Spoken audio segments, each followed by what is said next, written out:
सबसे बड़ी दुर्बलता क्या होती है? सोचिए। धन, प्रेम, अहंकार।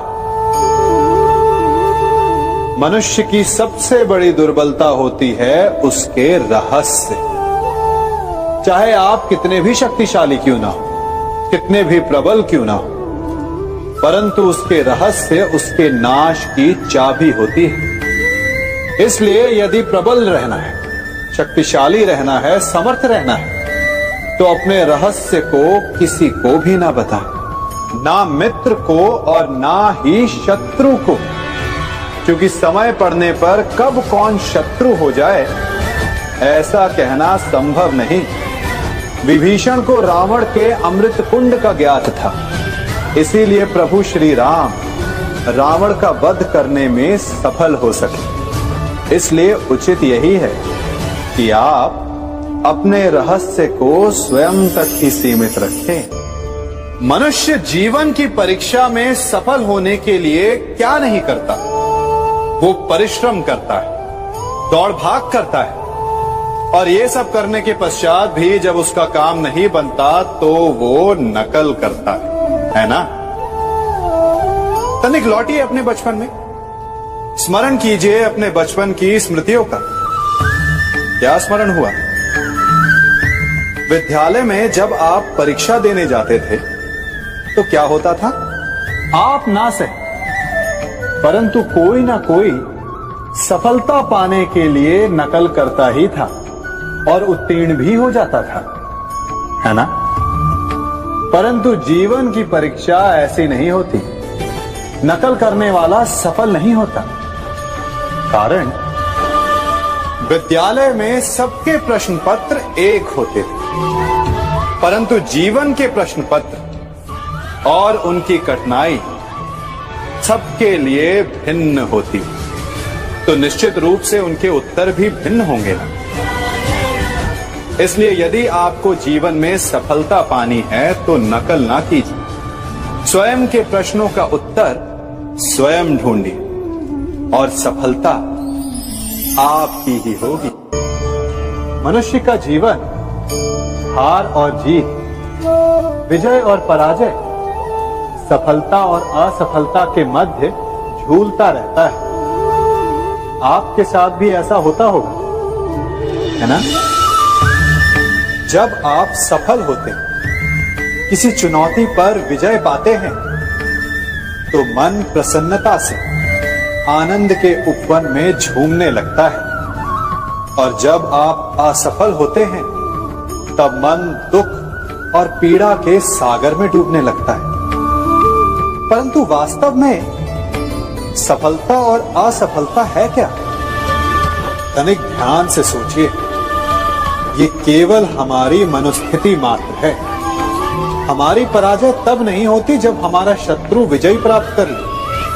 हमारी पराजय तब होती है जब हम पराजय स्वीकार करें। हम असफल तब नहीं होते जब हम लक्ष्य न पा सके।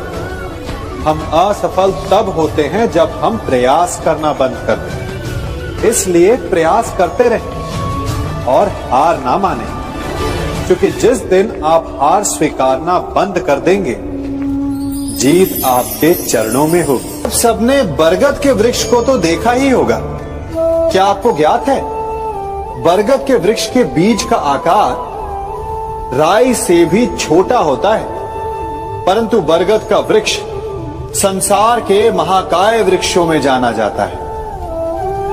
जब उसका जन्म होता है तब उसमें वो जटाएं, वो शाखाएं नहीं होती, परंतु जैसे जैसे उसका विस्तार होता है, जैसे जैसे वो अधिक शाखाओं का भार उठाता है, अधिक पत्तियों का सृजन करता है, वैसे वैसे उसकी शाखाएं जटाएं बनकर जड़ तक पहुंचती है और इस वृक्ष को सहारा देती है।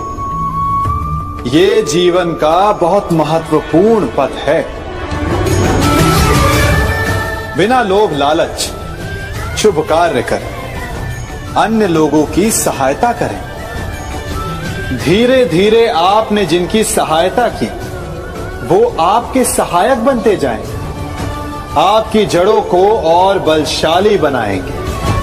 आयु, मान और आकार बढ़ाएंगे। सहजीवन, सहायता और निष्काम कर्म आपको मृत्यु के पश्चात भी मरने नहीं देगा, आपको अमर रखेगा। हमारा शरीर प्रकृति का एक महान आविष्कार है। इससे जटिल संरचना संसार में और कोई नहीं। हमारा शरीर जितना जटिल है, यदि इसे ठीक से जाना जाए तो इससे अधिक सरल ज्ञान देने वाला और कोई नहीं। हमारे शरीर में 5 इंद्रियां होती हैं जो हमें भाव, गुण और वस्तुओं का बोध कराती हैं। हमारे पास आंखें हैं, नाक है, स्पर्श के लिए त्वचा है, कान है और जीभा है। सबका भिन्न भिन्न कार्य है। आंखों से देखना, कानों से सुनना, नथनों से श्वास लेना, त्वचा से स्पर्श करना और जीभा से स्वाद लेना। परंतु क्या आपने कभी सोचा कि प्रकृति ने हमें 2 आंखें दी, 2 नथुएं दी, 2 कान दी, स्पर्श के लिए ये पूरा शरीर दी, परंतु जीभा केवल 1 दी? ऐसा क्यों? क्योंकि प्रकृति चाहती है कि हम देखें अधिक, सुने अधिक और ज्ञान अधिक अर्जित करें, बोले कम। क्योंकि अधिक वाचाल नाश को निमंत्रण देता है। स्मरण रखिएगा।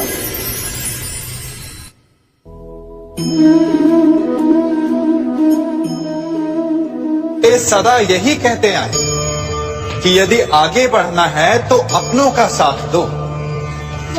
सत्य कहते हैं, अपनों का साथ देना ही चाहिए, परंतु साथ देने से पूर्व ये अवश्य पहचान लेना चाहिए कि अपने हैं कौन। क्या अपने वही होते हैं जिनके साथ हमारा रक्त संबंध होता है, या अपने मित्र?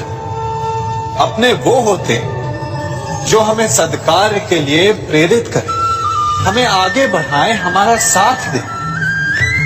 और वो जिनका साथ देने से समाज का नाश, धर्म की हानि, वो सगे हो करके भी सगे नहीं होते। इसलिए जब अपनों की परिभाषा का चुनाव करें तो उन्हें अपना माने जो आपका साथ दे, उन्हें नहीं जो हमें अज्ञान के मार्ग पर ले जाए।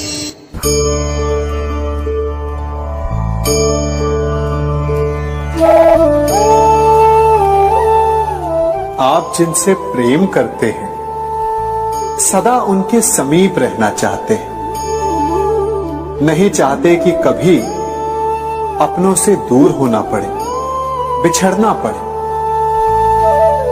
परंतु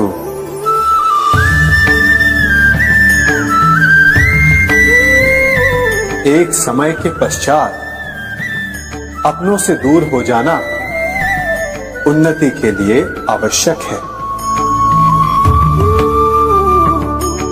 आप माता पिता हैं। यदि आप अपनी संतान के जीवन के हर पग पर उनका मार्गदर्शन करते रहेंगे तो आपकी संतान स्वयं मार्ग चुनना कैसे सीखेगी? मार्ग के कांटों से स्वयं को बचाना कैसे सीखेगी? इसीलिए एक समय के पश्चात अपनों से बनाई गई दूरी सदा लाभदायक रहती है। आज मैं आप सबको एक कथा सुनाता हूं। एक दिन प्रातः एक व्यापारी अपने घर से निकला। घर से निकलते ही एक बिल्ली ने उस व्यापारी का मार्ग काट दी। व्यापारी घबरा गया। वो फिर से घर लौट गया और शुभ घड़ी की प्रतीक्षा करने लगा। और जब वो पुनः अपने घर से निकला तब वो वाहन जा चुका था जिससे राजा तक पहुंचकर उसे भेंट देनी थी। राजा को भेंट नहीं मिली। राजा क्रोधित हो गए। राजा ने उस व्यापारी का व्यापार बंद करवा दिया। इस कारण व्यापारी क्रोधित होकर घर पर अपनी पत्नी से लड़ बैठा। पत्नी अपने बच्चों समेत मैके वापस चली गई और उस व्यापारी के जीवन में यदि कुछ रह गया था तो केवल अंधकार। और इन सब का कारण वो उस बिल्ली को मानता रहा जिसने उसका मार्ग काटा था। ऐसा ही एक दूसरा व्यापारी राजा को भेंट देने निकला और उस व्यापारी का मार्ग भी एक बिल्ली ने काट दिया। वो व्यापारी तनिक घबराया, परंतु उसने आगे बढ़ना अधिक उचित समझा। राजा तक वो समय पर पहुंचा। उसने राजा को भेंट की। राजा प्रसन्न हुए और राजा ने व्यापारी को अपना व्यापार बढ़ाने की अनुमति दी, स्वर्ण आभूषण दी। जब व्यापारी घर पर पहुंचा तो पत्नी को आभूषण और अपने बच्चों को देने के लिए वस्त्र थे उसके पास। हर ओर प्रसन्नता थी। समझ रहे हैं ना? दोनों के साथ एक ही प्रकार की घटना हुई, परंतु दोनों की प्रतिक्रिया भिन्न थी। ऐसा ही हमारा जीवन भी है। हमारे जीवन में प्रारब्ध का अपना स्थान है, परंतु उससे कई अधिक महत्वपूर्ण हमारी प्रतिक्रिया, हमारे सोच का प्रभाव है, क्योंकि यही हमारे जीवन को आकार देते हैं। इसलिए अपनी सोच को सकारात्मक रखिए। आपका जीवन सदैव आनंदमय।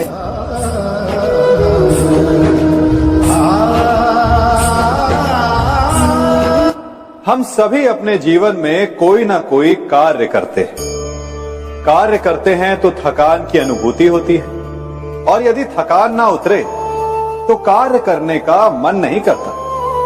हम आशा करते हैं कि कदाचित एक दिन में 24 के स्थान पर 26 घंटे होते तो आराम करने के लिए हमें और अधिक समय मिल जाता। हमें ऐसा अनुभव होता है कि हम बहुत अधिक कार्य कर रहे हैं, है ना? परंतु क्या आपने कभी सोचा है कि जो लोग संसार में सफल हैं, उनके पास भी सफल होने के लिए दिन में केवल 24 घंटे थे, तो फिर वो सफल क्यों है? इसका एक छोटा सा रहस्य है। वो कार्य चुनते हैं जो उन्हें प्रिय है, जिसे करने में उन्हें आनंद आता है। उन्हें लगता ही नहीं कि वो कार्य कर रहे हैं, उन्हें लगता है कि वो प्रतिपल आनंद मना रहे हैं। और जब आप आनंद मनाते हैं तो थकान कैसी? इसलिए यदि आप जीवन में कोई भी कार्य करें तो वो आपके मन को भाना चाहिए, या जो कार्य आप कर रहे हैं उसे अपने मन को भा देने दो। सफलता आपको मिलेगी। कभी सोचा है हमारा जीवन भी उस रेत की घड़ी की भांति है? जो रेत नीचे गिर चुकी है वो हमारा अतीत है, जो अब भी ऊपर है वो हमारा आने वाला भविष्य है, और वर्तमान ये संकुचित स्थल है जहां से धीरे धीरे करके रेत गिर रही है। अर्थात हमारे पास जीने के लिए यही एक क्षण है।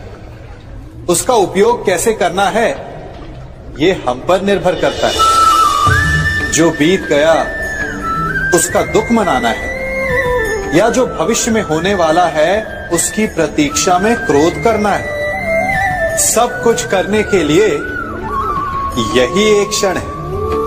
प्रसन्न रहना है तो उसके लिए भी यही एक पल है।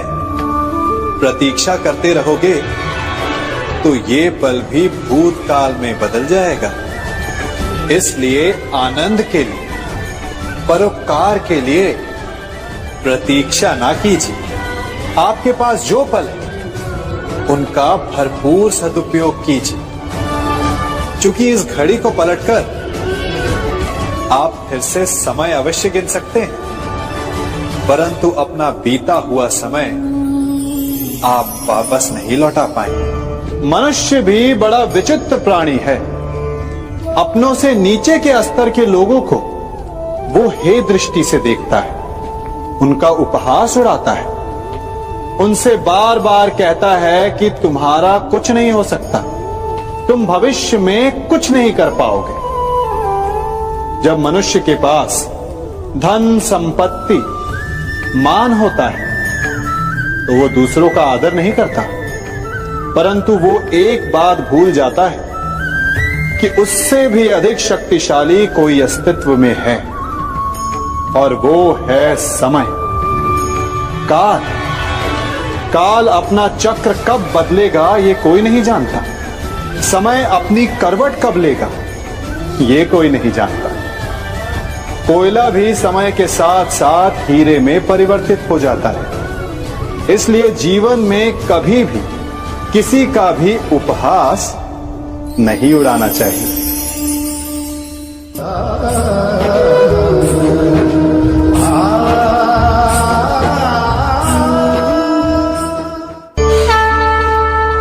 गर्व, अभिमान और अहंकार, ये तीनों सुनने में एक जैसे लगते हैं, परंतु तीनों का अर्थ भिन्न होता है और परिणाम भी। तीनों का आरंभ प्रेम से होता है।